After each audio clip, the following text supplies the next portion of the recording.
OK. So the way that we're going to provide scalable defenses to secure an entire network without having to go to every individual machine in the network is to install a firewall. And what's important about this firewall is that it's a single point of access for anyone sending packets into the network or anybody sending packets out of the network. So whatever your network topology looks like, wherever you put the routers and the links, we have to make sure that the firewall is placed at the edge between your internal network, like your company, and everybody else on the internet.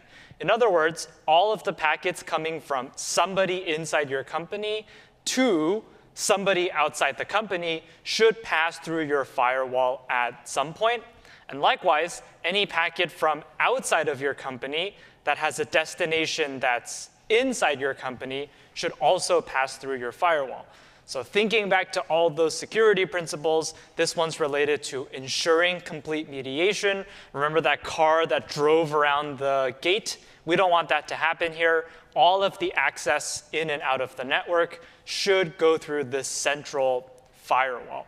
And what's good is that now whatever network manager is operating the network can just use this one firewall to secure all of the devices inside of the company network. So what does this firewall do? Well, we know that the firewall is going to see all of the packets that go between inside and outside the network. So this firewall will see each packet, do some heavy thinking about that packet, and decide whether that packet is allowed, in which case we will forward that packet to its destination, or if that packet is disallowed because we think it's malicious, in which case we will drop the packet and it will not reach its destination. So for example, if a packet is coming from inside and it's getting sent to some website we don't want employees to visit, then the firewall might notice that the packet is being sent to this illegal website that we don't want employees to access, and the packet gets dropped. And this is how we stop somebody from accessing a website that's illegal or malicious from the inside. Or maybe there's an attacker on the outside internet that wants to try and access a computer inside, maybe to hack it or to send a buffer overflow attack or something.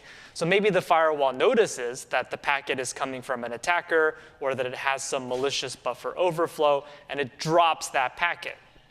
So we have to define an outbound policy that says what packets in the outbound direction are allowed. Then we'll define an inbound policy that defines what traffic that's entering the network is allowed. And that tells us what the firewall ends up doing. So it really is just a complex packet filter that looks at packets and decides which ones to keep and which ones to throw away. Now, these policies are pretty flexible. You, as the network operator, get to choose any policy you like. You could have no policy and just allow everything.